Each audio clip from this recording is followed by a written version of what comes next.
She stood in the rain next to a dead motorcycle and she wasn't crying. That was the first thing I noticed. Most people panic when their ride dies in a Portland downpour. They curse. They call someone. They completely fall apart. She just stood there. One hand resting on the handlebar. Eyes steady. Like she'd survived worse storms than this one and had stopped expecting anyone to come running. I almost went back inside. I wish I had. Bike quit on you? I called over the rain. She turned. High cheekbones. Full mouth. Eyes the color of wet slate.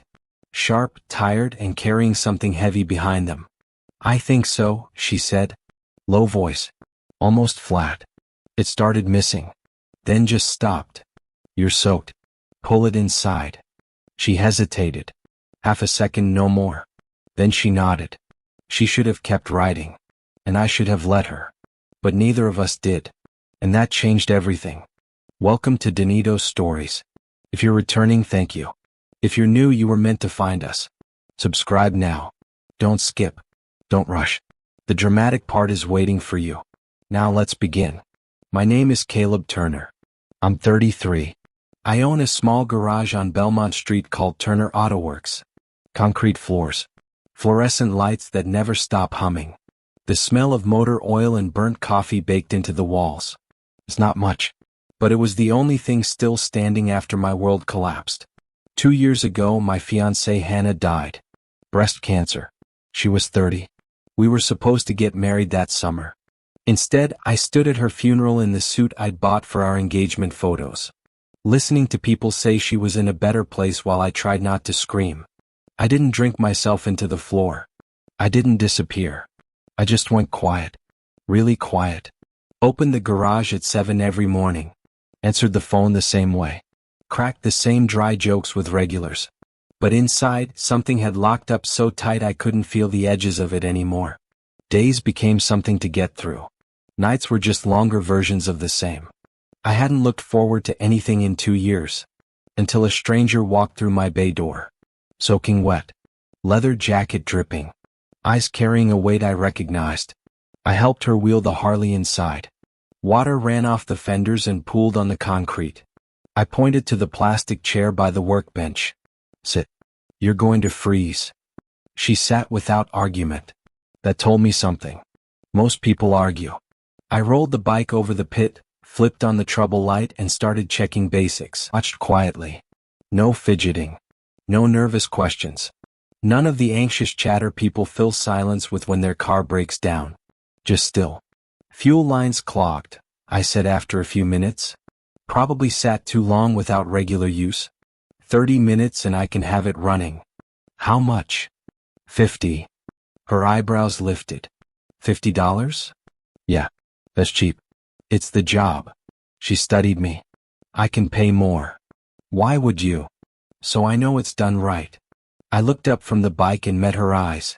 Lady, I don't do sloppy work for 50 and then do it right for 100. You pay for the fix.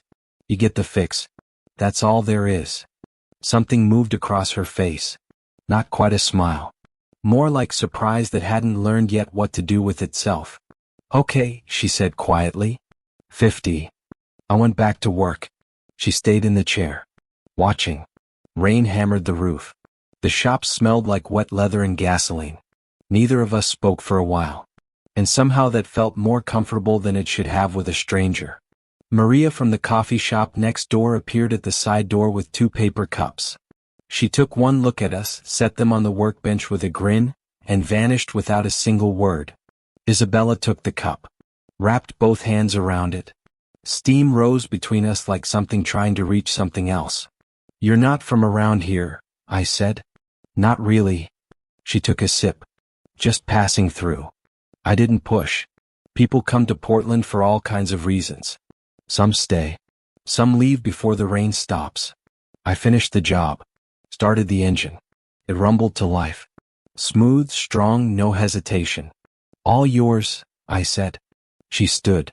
Handed me exact change. 3 20s. A 10. At the door she paused. Caleb. Yeah. Her voice was softer now. Like she meant it from somewhere deeper. Thank you. I shrugged.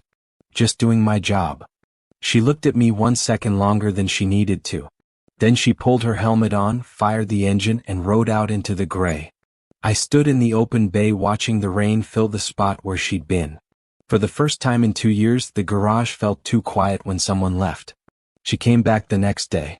I was under the hood of an old Subaru when I heard the Harley rumble outside. No cough. No sputter. Running perfectly. I straightened up and there she was, wheeling it into the bay like she already knew the layout. Thought I'd check if it's still running right, she said, killing the engine.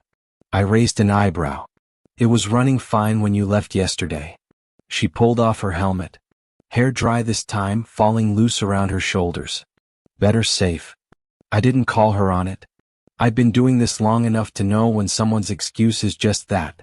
An excuse. She didn't sit right away. She walked to the Subaru and peered into the engine bay. What's that? She asked, pointing at the air filter. I told her. She leaned closer.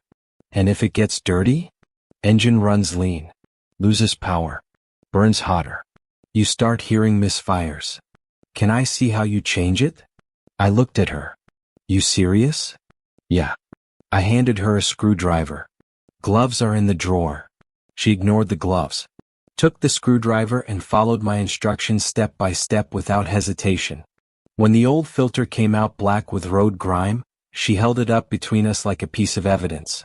This is what kills engines quietly, she said. I almost smiled. Exactly. She came back every afternoon after that. Coffee from Maria's. Black for me. Oat milk latte for herself. Questions that weren't stupid. Real questions. The kind that came from someone actually paying attention. How do you know if it's the alternator or the battery? Why does a cold engine idle rough? What's the difference between synthetic and conventional oil? I answered straight. No dumbing it down. She listened like she intended to remember every word. Her hands stopped being soft. Small cuts appeared. Grease that didn't wash out right away. But every time she looked at them she smiled. Like they were proof of something she'd been missing for a long time. Maria caught on fast. Every time Isabella walked through the side door, Maria appeared with fresh cups and a knowing grin. Garage is looking lively these days, Caleb. I'd roll my eyes. Isabella would smile. Small, private. And thank Maria like it was the nicest thing anyone had done for her all week. One rainy Thursday she helped me change the oil on a beat-up F-150. Hands in the engine, black to the wrist, not flinching once. When we finished she stared at her hands for a moment. Feels good, she said quietly. Getting dirty? Doing something real. I didn't push. But I noticed how her shoulders relaxed when she was wrist-deep in an engine. How the tension that had lived in her face since the day she arrived slowly, quietly started to let go. After closing, we'd sit out back on 2 mismatched chairs. Me with a beer. Her with cold brew or water. Rain drumming on the metal awning. The city humming beyond the fence. We didn't talk much at first. We didn't need to. Then one evening she broke the quiet. You ever feel like you're living inside a cage that looks really nice from the outside? I took a slow sip. Yeah. I think most people do. She looked at me. Really looked. What's your cage? I stared at the wet pavement. This place maybe. Or what's left of me after Hannah. I paused. Hard to tell anymore where one ends and the other begins. She nodded. Like she understood more than I'd said. Yours? I asked. She exhaled slowly. A life where everything is already decided. Meetings. Numbers. Expectations. People smiling at you because they want something. Not because they actually like you. I didn't respond. Just let the rain fill the space between us. She kept coming. She learned to read spark plugs. Gap them with a feeler gauge. Listen for valve chatter. She learned to spot a leaking gasket before it became a blown head. Her hands weren't soft anymore. And every time she looked at them, she smiled like they were proof she was finally real. One evening she stayed late while I finished a transmission rebuild. The shop was quiet except for old Springsteen playing low on the radio. Something about roads and ghosts. She sat on an overturned crate, knees pulled up, watching me torque the last bolt. Caleb. Yeah. Do you ever think about what happens when the road ends? I set the wrench down. All the time. She looked out at the darkening street. I used to know exactly where I was going. Now I'm not sure I want to get there anymore. I wiped my hands slowly. Then maybe stop driving toward it. She turned to me. And do what instead? Stay where the bike runs smooth. She didn't laugh. She didn't look away. She just looked at me. Long and searching. Like she was seeing something she hadn't expected to find in a greasy garage in Portland. That night when she left, she didn't say goodbye the way people do when they plan to disappear. She just said, "See you tomorrow?" And for the first time in 2 years, I actually believed someone meant it. It was a Friday afternoon. The rain had eased to a drizzle. I was bleeding brake lines on a rusty Jeep. Isabella sat on the stool nearby, coffee in hand, watching. Then her phone rang. She glanced at the screen. Silenced it. It rang again. She silenced it again. Then 3 calls came back to back. Rapid fire. Relentless. She stared at the phone like it was something dangerous. On the 10th ring she picked up. She stepped to the back corner of the shop. Voice low.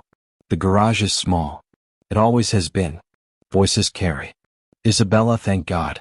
Where the hell have you been? The board is losing their minds. Stock dropped 11% this morning. Bloomberg's already running speculation about health issues. The lawyers are circling. You need to get back to San Francisco. Now. I froze. Socket wrench still in my hand. She lowered her voice further. But I heard every word. Give me a day. A day? Isabella, the shareholders. She hung up. The phone rang again immediately. She powered it off completely. Shoved it into her pocket. Turned back toward me. Her face was pale. Not frightened. More like someone who had just been caught in a truth they hadn't been ready to tell. I set the wrench down slowly. Who was that? She exhaled through her nose. My chief of staff. I waited. Her eyes dropped to the floor. Then back up to mine. I'm Isabella Cruz. CEO of Cruz Vector Systems. In 10 seconds the woman I thought I knew disappeared. And someone I had never met was standing in her place. The name hit like cold water to the face. Cruz Vector Systems. Cloud infrastructure. AI security. Valued in the billions. Her face had been on Forbes twice in 3 years. I'd seen it scroll past someone's screen at Maria's once and never paid attention. Now it all clicked. Hard and fast. The watch. The quiet authority. The way she held a room just by standing in it. I let out a short, humorless laugh. Jesus. I wasn't trying to hide it. Not exactly. Not exactly. I wiped my hands on my jeans. Harder than necessary. So what was this, Isabella? A week of playing normal? Slumming it in a greasy garage before you fly back to San Francisco? Her eyes flashed. That's not fair. I stepped closer. You let me talk about Hannah. About losing her. About how I've been half alive ever since. My voice dropped. You sat there listening like you understood. Like you were just some woman who needed a break. And the whole time you're running a billion-dollar company. She didn't flinch. But her voice cracked. Just barely. I needed to be someone else for a while. She held my gaze. Someone who wasn't on call every hour of every day. Someone who could sit in a garage, drink bad coffee, and not have anyone needing something from her. And I was what? The authentic experience? The blue-collar detour before real life resumed. No. She stepped forward. Close now. Close enough that I could see her fighting to hold herself together. You were the only person in months who looked at me like I was just a person. Not a net worth. Not a headline. Not a signature on a contract. Her voice dropped to almost a whisper. You didn't want anything from me? Do you know how rare that is? I stared at her. I still don't. But I also don't like being lied to. I didn't lie. You omitted. Same thing. She swallowed. If I had told you the first day, would you have let me stay? Would you have talked to me the same way? She paused. Or would everything have changed the second you knew who I was? I didn't answer right away. Because she was right. It would have changed. I would have been guarded. Distant. Wondering what a billionaire wanted from a guy like me. But knowing that didn't make the hurt go away. I told you things, I said quietly. Things I don't tell anyone. I know. Her voice was barely above a whisper now.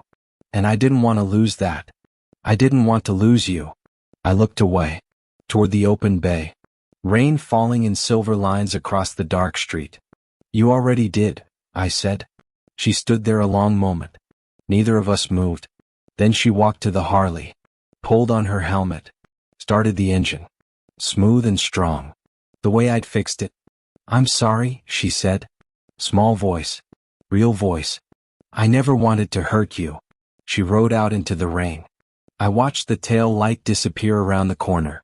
The garage felt colder than it had in years. I locked up early. Didn't clean the tools. Just sat in the dark, listening to the rain hammer the roof for a long time. I wasn't angry at her money. I wasn't even angry at the secret. I was angry because for the first time since Hannah died, I had let myself feel something real. And now it was gone. Just like that. 2 weeks passed like a slow bleed. No coffee on the workbench. No questions about idle speed or spark plugs. No quiet presence filling the corners of the shop. I kept the radio louder than usual. It didn't help. Maria asked once if my friend was coming back. I shrugged. She didn't push. I buried myself in work. More jobs than usual. Stayed late. Cleaned tools until they gleamed. Reorganized shelves that didn't need it. Anything to keep my hands moving and my mind off the way she'd looked when she rode away. Then the accident happened. Tuesday evening. Closing time. I was alone finishing a suspension job on an old Chevy pickup. Lift arm raised, truck 4 feet off the floor. I crawled underneath to torque the last control arm bolt. The jack stands were solid. I checked them twice. But the lift arm, old and worn in a way I hadn't caught, chose that exact moment to slip. Metal groaned. The truck shifted. I tried to roll out. The frame came down fast. It pinned my right leg and shoulder against the concrete. White-hot pain exploded through my entire body. I couldn't breathe right. I couldn't scream loud enough for anyone outside to hear. I felt bone give way in my leg. Maria heard the crash from next door. She ran in, saw me trapped, and called 911. Paramedics in minutes. The jaws of life. Fractured tibia.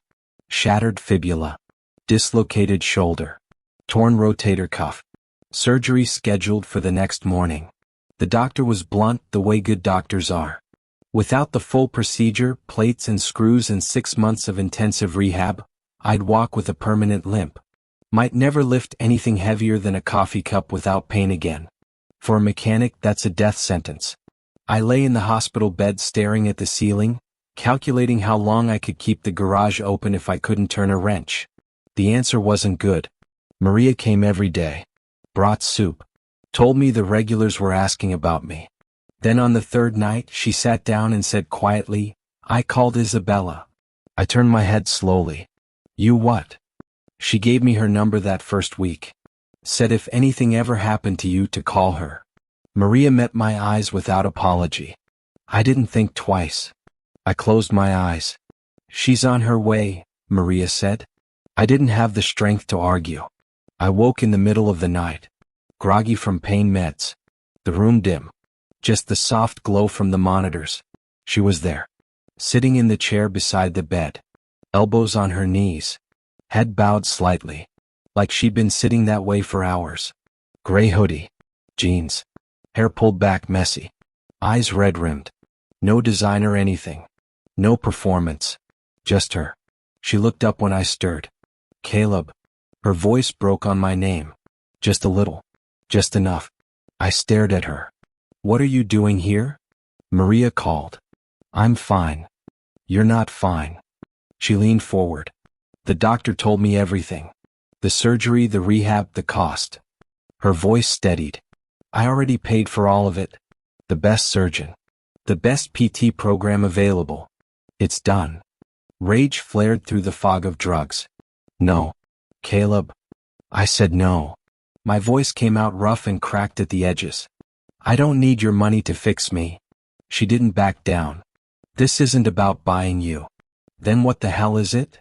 She looked straight at me. No flinch. No hesitation. No calculation behind her eyes. I love you. The room went dead quiet.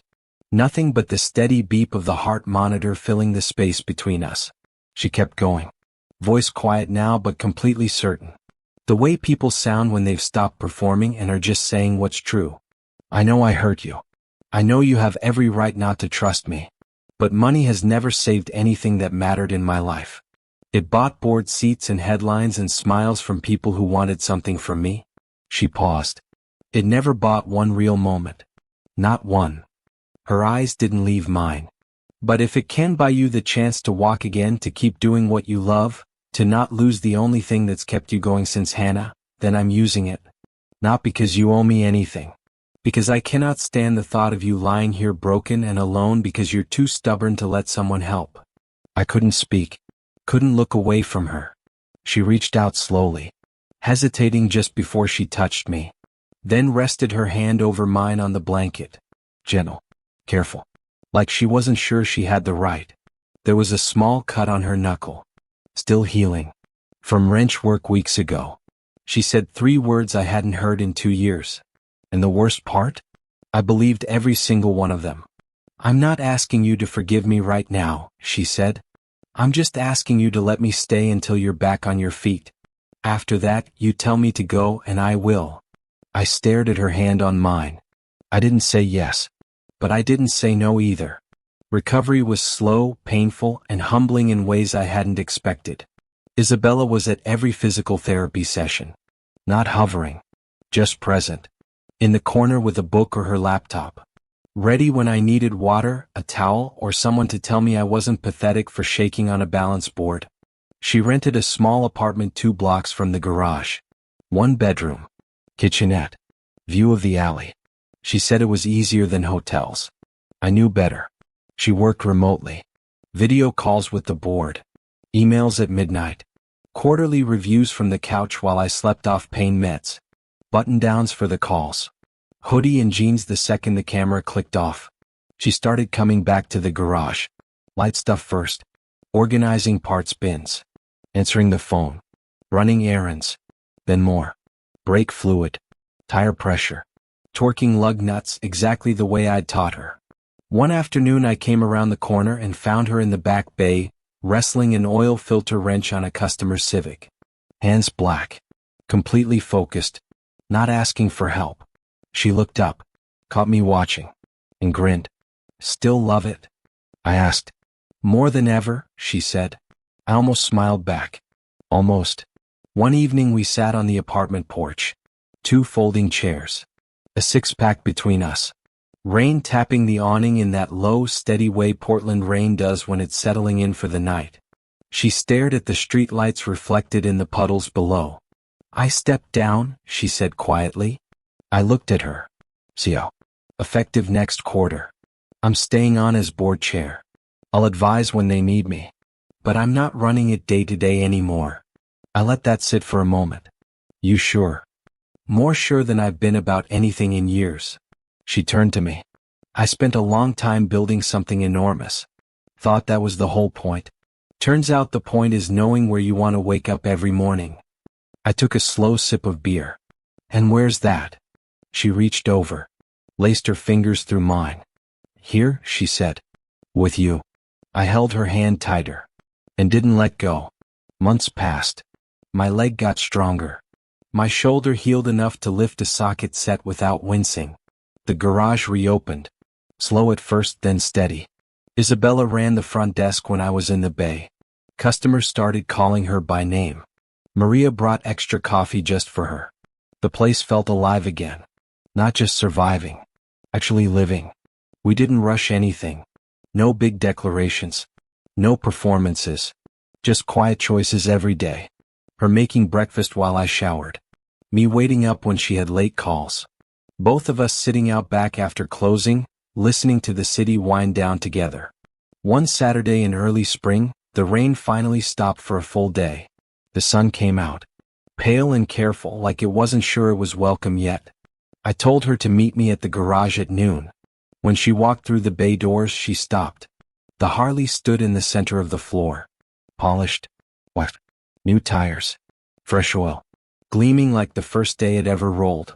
Tools hung neat on the pegboard. A small table held 2 coffees from Maria's and a single white orchid in a mason jar. Caleb. Her voice was soft. What is this? I limped toward her. Still a little stiff but walking. On my own 2 feet. I reached into my pocket. My hand was shaking slightly. I hadn't expected that. I pulled out a small velvet box. No enormous diamond. No grand theatrical gesture. Just a simple gold band with a tiny sapphire. Her birthstone. I'd been saving for months, quietly, without telling anyone. I stood in front of her. Heart loud in my ears. I'm not asking for forever, I said. I'm asking if you want to keep choosing this. Day by day. Garage. Rain. Bad coffee. Me. All of it. Whatever this is. Whatever it becomes. She looked at the ring. Then at me. Tears welled. Slow and real. But didn't fall. I already chose, she whispered. The day I broke down outside your door. I slipped the ring onto her finger. It fit perfectly. We got married 3 weeks later. Right there in the garage. No venue. No black tie. Folding chairs for Maria, a handful of regulars, and my old buddy who drove up from Salem at 6 in the morning just to be there. The Harley is our backdrop, gleaming and steady. String lights hanging from the rafters. Maria's homemade cake on the workbench. A Bluetooth speaker playing old Johnny Cash low enough to feel like a heartbeat. When it was time for vows, I went first. I promised to show up, I said. Even when it's hard. Even when I'm scared. Even when the rain won't stop. I looked at her. Just her. I promised to fix what's broken. Your bike, your day, whatever I can reach. And I promised to let you fix me when I need it. She smiled through tears that finally fell. I promised to stay, she said. Not because I have to. Because I want to. I promised to wake up here every morning, even when the world wants me somewhere else. Her voice steadied. I promised to choose you. Every single day. Because the best thing that ever happened to me was breaking down right outside your door. We kissed. The regulars cheered. Maria cried. Loudly and without shame. Someone wolf whistled hard enough to echo off the concrete walls. Later, after everyone had gone, we sat on the back porch. Same 2 mismatched chairs. Same rain starting up again, soft and steady against the awning. She leaned her head onto my shoulder.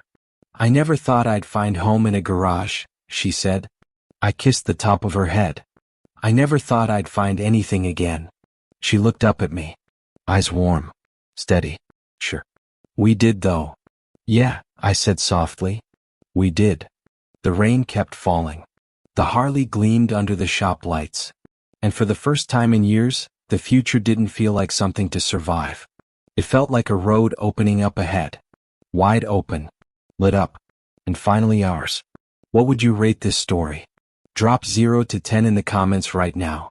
If this story moved you, hit the subscribe button for more emotional journeys every day. And if it truly touched your heart, consider leaving a super thanks. Your support helps us create more stories like this. Every contribution, big or small, means a lot. Ready for the next story? It's even more dramatic than this. Click now. Thank you for being part of this journey.